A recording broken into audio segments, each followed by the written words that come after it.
you don't have to go to Harvard to be an affiliate marketer.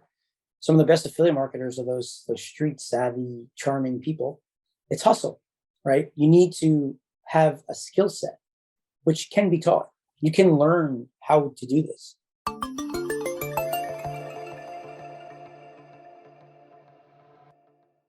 There's ways you can do it. There's ways you can ease into it. There's ways you can do this on the side, right?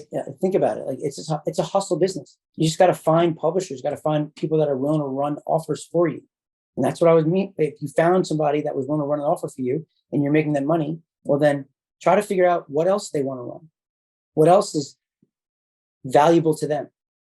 And then go get that deal. You already have the publisher who has the traffic, right? Maybe that publisher who's driving signups for clicks funnels has now people that are entrepreneurs that have their own business that can use funnel software, right? Like what else would that person be interested in, right? Either you can think about it or talk to your publisher. Now you're starting to create a relationship. You're working with them. You guys are working together, right? And you guys have the same goals. You're looking for a deal. This guy, Joe, over here doesn't have the time to go look for the deal. And you're working with Joe to help him find an offer that will monetize his audience. Boom, right? Now you go and you look for it. And then he's willing to test it. You already talked to him about it. You're already paying him, right? And a lot of the times what happens is they want to work with only like a few people instead of like thousands of people. I'll tell you, advertisers certainly don't want to be working with, 100 different affiliates. That's why they'll hire like a company like mine to go out and find all those affiliates, find the partners to run traffic for them because they don't want to pay and deal with all the nonsense. It's a lot that goes into it, right? You got to pay 100 people a month that's running one offer, right? Back and forward, invoices, contracts, getting them the assets, getting them their links, getting them to push. It's a lot. It's a whole to do when you're scaling. And they're willing to give up to do that. They're willing to say, hey, I'll give you the agency record if you can get me this many signups per month. Now, they don't just give that to you. You got to earn it, right? You got to show that you can drive the volume that they're looking for. But if you do, it's awesome. If you don't, then how do you get traffic to an offer that people already know about? Right? You go and you promote ClickFunnels and people are like, why would I take ClickFunnels from you? I can go to ClickFunnels and get it myself, which is absolutely right? Well, there's a number of reasons you can do that. One, maybe you have a relationship with ClickFunnels and you get a better deal than somebody else because you're driving traffic for them and some volume. Typically, the more volume you drive for advertisers, you can, one, you get on their radar, and two, they're willing to give you a better deal, right? If something's working, because they want you to promote it more. So they're willing to go deeper with you and give you some edge to be able to go out and get more traffic than most, right? And some might say that's not fair, but guess what? If you have one partner who's getting you 1,000 new customers a month, and then you have this other guy who hasn't got anything for you, don't you want to reward the guy that's getting you 1,000 customers? You want him to keep doing it, right? You want him to make more money. You want him to stay with you. He's driving results for that company. Where you're new, you got to prove out that you can do it. So you do it, right? And if you know that you can get a higher payout later, then you do it, and then you have a conversation. Hey, listen, I'm getting you some signups, but it's not as profitable as it should be for me. I'm not going to be able to continue doing this. I know that there's a higher payout there. I wanted to show you that I can get you new customers. I've done that. Now let's have a conversation to get it to where I really need it, and then I can get you way more customers. And if it's profitable for me, if a win for me, then I'll do it, right? It always comes back to the same thing. Everybody needs to win. The advertiser needs to win. The affiliate needs to win. The publisher needs to win. The customer needs to win, right? In that scenario, all four people need to win for it to be sustainable. If one of those people aren't winning, the deal's not going to work. It's going to end. It's going to end and end quickly. I thought it was really important to come on here and tell you guys about this, right? There's some questions that they're asking. So how do I become an affiliate marketer? There's a lot of ways you can become an affiliate marketer. One, you can build up your own audiences. So you can do it with trying to build up an audience on Facebook group, Instagram, Snapchat, TikTok, you name it. If you have an audience of people you can be an affiliate for somebody. You can go that route. If that's what you want to do. You could, start a blog, start writing content. People start following you and reading your blogs, then you could be an affiliate, build an online community, many, many, many ways. You could take all those things I just described and find them. You can be an affiliate of an advertiser who doesn't have a blog or an online community or a list or anything, right? You're coming and you're getting that offer, and then you're going and finding these online communities. These people that have email lists, these people that have a blog with traffic. You're buying all kinds of different media and you're trying to do a deal on a performance basis. That's the simplest way to do it. Where whatever the deal is on your side, you're going to give a percentage of whatever you make when there's a sale to that publisher. You explain it to them. If they're willing to do it, great. And you got a business. Boom. Start creating cash flow. The better you do, the better, the more cash flow that comes in, and it creates freedom.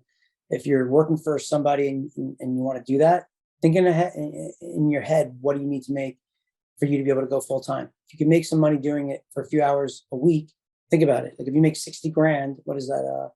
$5,000 a month gross.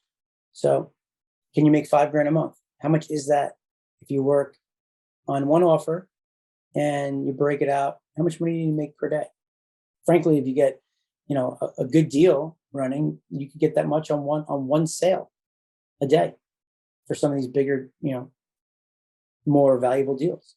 With that said, you got to get, if it's a higher cost that's going to pay out a higher commission, well then the more you're asking somebody to commit from a customer's perspective, well, the warmer they need to be, the more they need to know about that offer, the value, and willing to take their credit card out and spend $1,000, $5,000, right?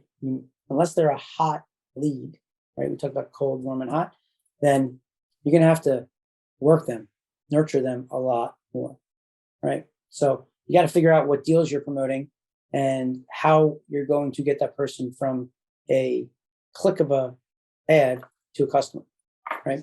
So sometimes it's better when you take like these lead gen deals and you go and you, as an affiliate, go get an offer where someone wants to buy a lead.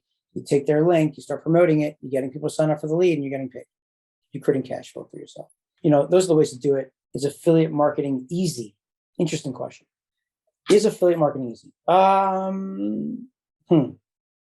Yes and no. Listen, you don't have to go to Harvard to be an affiliate marketer. Some of the best affiliate marketers are those street savvy, charming people. It's hustle, right? You need to have a skill set, which can be taught. You can learn how to do this. The smartest people in the world are not necessarily going to be good at affiliate marketing. There's a certain type of person that's good at affiliate marketing, right? You got to be able to have relationships and speak to people. You got to be willing to work hard and hustle. But you could do it any time of the day, anywhere, right? If you have a job that you're working from 9 to 5, go home, eat dinner, from 8 to 12, you can do it. You can hustle and try to get distribution for an offer. Killer, right? And there are people that make $300 a day, $3,000 a day, $10,000 a day, $50,000 a day. You could do that and never have to do anything else ever in your business and be mega, mega successful. You never take a dollar out of your pocket. It's how I started my company. It's how I started making money, right? I was an affiliate. I did this on a performance, still a performance marketer, but I was an affiliate of a few offers and I got paid a commission when I was able to drive a sale. And I luckily had a lot of relationships, publisher relationships, because I was working for other companies and I was buying media. I was buying traffic with those other companies. But what happened was I built up relationships of publishers that have audiences. So immediately I can turn around and find an offer and make a match, go get a deal and give it to a pub that I have a relationship with who will promote it. And if it works, I make money, right? I put a lot of years into that to build up those relationships. You don't have to have relationships like I do. You can start, right? I can show you how to do it. I can teach you how to do it. It's not that hard. It really isn't. It's hustle. You got to be willing to work hard and hustle. You got to know what you're doing. You got to know what gets somebody to tick, right? When you're talking to people and you're building up your Dream 100, all you're doing when you're building up your Dream 100 is ultimately laying out where on the internet are people that I want to get in front of hanging out. Who has that audience? That's it. You're making a list of people that you're going to call and target. It could be a TikTok guy, or it could be, MSN, right? It could be ESPN if you want to go after them. Very different, very, very different. That's why they talk about earned media and paid media, earned versus paid. It's very different, very different. I'm not going to get into that today, but earned is free. It's not really free because it's your time. Your time is the most valuable thing you have. It takes time to build up an audience by earning their trust, right? That's why, like, being able to buy a click, you don't need to have an audience. You can go and buy a click on Facebook and get somebody to an offer. That's what it's all about. I mean, affiliate marketing is there. Let me just answer a few more questions. How do affiliates get paid? Okay, so the business pays the affiliate a commission. They pay whoever has the relationship with the advertiser, the company that they're getting the sale for, will be paying the affiliate. So like a ClickFunnels, if you're promoting their offer, will pay you when you get them a sale. Whether you're getting them the sale on your own within your audience, or you're giving somebody else your link and they're getting the sale for you, you're getting paid for all those sales. Now, if you have a deal with some other companies that you're going to pay them when they get that sale, well, then that's a different relationship that has nothing to do with ClickFunnels, right? That has to do with you. And whatever deal you cut with them is the deal you cut with them. ClickFunnels doesn't care. They just care about getting new, good customers, quality customers who are going to stay and want to be there for a very long time. That's it. That's all they want, right? I recommend when you do that, if you can, is you structure the deal. If you're an affiliate and you're then finding third-party publishers to run your links from other offers, advertisers, if you can, I recommend that you structure the deal that you pay on collected revenue. And what that means is when ClickFunnels pays you, you then pay whatever you collected to that publisher. Now, some publishers will be like, I ain't doing that.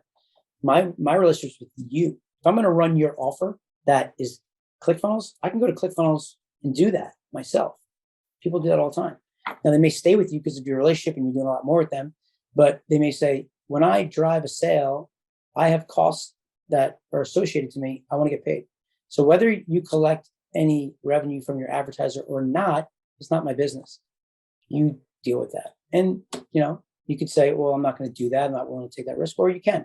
And then you take that risk. And there's been times I've seen people get in trouble because they've run a lot of traffic with publishers. Now they owe money to these publishers, and then the advertiser does not pay them. And it could be millions of dollars. It's happened to me before in some cases with some deals. Now, I'm not going to get into it, but there was a time where I bought a ton of traffic. It's about $1.5 million I didn't get paid in 1 month. Not a fun time. No. A little bit different, but I did not get paid. And I had all these partners that were waiting for money. Now I could have not paid any of them. That would kill my relationship. So if I knew that a partner was driving good quality traffic, they've been doing it for 10 years for me, and I owe them money, I might deal with them and pay them anyway, which I did. I paid some publishers and I took a loss. But for me, the thought process was I don't lose that relationship and I will make that up down the road because I have a publisher who has a ton of traffic. So you got to weigh the risk reward to determine if that makes sense or not, right? For you and your business. You also have to be able to afford it. And thankfully I was in a different position than if I just started my company. If I just started my company, I wouldn't be able to do that. It would have sucked. But thankfully it didn't happen. Hopefully it never happens again. How do you find affiliate sites? It's a big conversation. A lot of ways. My suggestion is first figure out who it is you're targeting. You got to know who it is you're looking for before you can figure out where you're going to go get traffic. Number one thing is finding out who is it you're looking for. Then you figure out where they're hanging out on the internet, where they're spending their time. And then you look to find those pubs, those publishers who have that traffic, have those eyeballs. You try to do a deal with them. You can do it, search in Google. You can look at competitors, see where they're buying traffic. That's a good way to do it, right? You see that a competitor is buying traffic in different places on the internet. And if they've been doing it for a long time, it's likely that it's working, and it's a good place for you to engage with that publisher, right? Without knowing anything. That's why they have these things where you can pay these services where you can see ads running. And one strategy you can look at, what ad's been running for a very long time, right? Because if an ad's running for a long time, it's likely working, which gives you an edge, gives you an idea. And like you can go and kind of look at it, get an understanding of what they're doing, what the hook is, how they're positioning it. All those things can be really helpful without spending one penny, by just seeing what else is working right now today and applying it to your business. How much can a beginner make in affiliate marketing? Well, guys, that's the thing, right? Like the real answer is unlimited. I mean, they don't care if you're a 22-year-old kid or you're a 51-year-old father who has kids getting ready to go to college and you have a mortgage. They don't care. It doesn't matter, right? If the 22-year-old kid can get the job done, you can make millions, right? What's realistic in the beginning? I'd put a number of like $1,000 to $10,000 a month, and it all just comes down to, how much time and energy you want to put into it, what offers you're promoting, where you want to play. So my one affiliate offer challenge, the whole concept was you do exactly what I'm describing as an affiliate, but you use my survey as the front end. And what happens is you build up an audience on your list for free. And what's happening is then you're making money on the back end with the affiliate offer. And then you have a list that you can market to, and you can continue to be an affiliate where you market to your own list, or you can try to start your own business with your own products or services, communicating to that list. So in that case, you would want to look for offers that are talking to the same people you want to talk to. Pretty cool, right? That's it. I got to go. I'm spent more time here than I should have, but I love talking about it. There's so many amazing things that you can do. But I just wanted to get on here and explain to you, Dream 100, affiliate marketing. It's all performance marketing, right? We're all performance marketers. So hope this was helpful. Hope you guys learned this. If you guys want to talk to me, you can text me, 917-636-1998. Subscribe to the channel, put on your notifications. If you think somebody could use this video, share it with them so they can get value. It helps if you like it or comment or share it for me to show up in these this crazy world, for me to build my audience, which is what I'm doing, right? Like you guys being here, I have an audience. You're watching me. I could be pushing an offer to you. I'm not doing anything. I give all this information away for free, but I could hypothetically be putting an affiliate link below and telling you to go and sign up for something, right? Like as an example, actually, let's do this as a fun. I'm going to put some affiliate links inside this episode for ClickFunnels. So why not, right? Well, if this video takes off and it's viral, and then you look and you see the details, I'm going to take a few links, maybe the one funnel away challenge. I'm going to take that affiliate link. That's mine. I'm going to take the ClickFunnels trial and put it below. I'm going to take some of his books to get started. Anybody that watches this video starts looking into the details and they click on those links and they buy something, I'm going to make a commission. Pretty cool, right? And what's so amazing about YouTube and podcasts is that they live forever, right? You go post something on Facebook, it's a post for the day. No one's going through your feed and looking at what you did 6 months ago, right? No one's looking at your stories 6 months ago. Not many people, right? But YouTube, if you do something where you create some content that's valuable and people like to watch this, if this is helpful, if this video becomes valuable to people and they want to watch this, and YouTube will start promoting it. They'll start promoting my video. Why do they do that? Well, circling back, YouTube is a publisher, right? YouTube is trying to create the best experience they possibly can with people coming to YouTube. So that, why? So they can monetize the user, right? The longer you're on YouTube, the more videos you watch, the more ads they can serve to you. Well, before an ad, maybe like a pre-roll, which is an ad runs before the video starts. A post-roll, the ad runs after the video starts. During the video, maybe there's ads on there, whatever. But same thing, right? YouTube is a publisher, right? Obviously, you can't call YouTube and ask them to run something on a performance basis, but what you can do is if you understand what their goals are, which is they just want to have awesome content.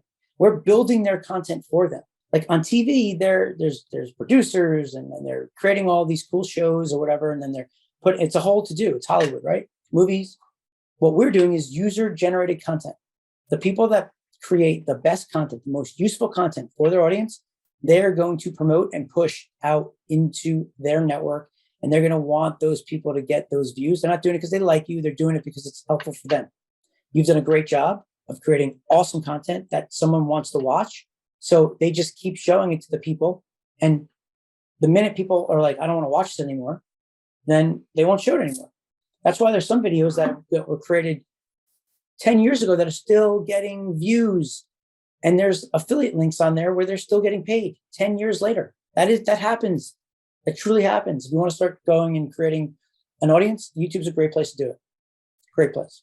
It's not easy to build an audience, certainly organically, but it takes time, earned media, but it's worth it. I'm doing it. I love it. I also love it because I just love helping people. I'm trying to build up trust with my audience so that I can create a relationship with you. One day, if I roll something out where I want to sell something, hopefully I've given you so much free content that you want to be with me. You want to give back. You feel like I helped you. You feel like I know something, right? The idea is I'm building up my authority by showing you things that I know, my knowledge, my expertise, that you're like, man, if Eric was going to have a coaching program to teach me how to be an affiliate marketer or teach me how to do any sort of lead generation, man, I want to be there. I want to be a part of that, right? That would be a warm lead for me. Somebody that's been watching my videos for a long time, you're a warm lead, and you're just waiting. Some of them, I'm telling you, people are asking me to do it. Some of you are begging me to do it, right? And I'm going to do it one day. I promise you I'll do it. But the point is that for now, I'm trying to help you, right? And I'm building up goodwill. It's the exact same thing, right? So with YouTube doing that exact same thing, that's what we do it. So when you show YouTube that you like my video, or you, by pressing click that you like it, shows YouTube you like me. Showing YouTube by sharing my video shows them that you want other people to see it, right? Those are pluses in the column for YouTube of, oh, they like it. People like it. Let's show it to more people. Maybe show it to another 1,000 people. Let's see what they do. Do they like it, right? Another thing that they do is they look at, is the video watched till the end, right? How long are people staying on and watching? If they do stay on to the end, do they watch other videos, right? So if someone comes on my channel, watches a video, and they watch it from front to back, and then not only that, they watch 3 more videos of mine, that's going to tell YouTube that you like my stuff. YouTube's going to try to find other people like you to then show my content. If someone starts searching for keywords around my channel, they're going to show me, right? Over time, it takes time. And that's what happens. And then it starts to just snowball. That's what I'm noticing. It takes time, but once you finally crack that code, it's killer. So in any event, all right, I got to go. Appreciate you guys. Thank you very much for being here. Hopefully this is helpful. If you have any questions, fire away, and I'll talk soon. Be well. Bye-bye.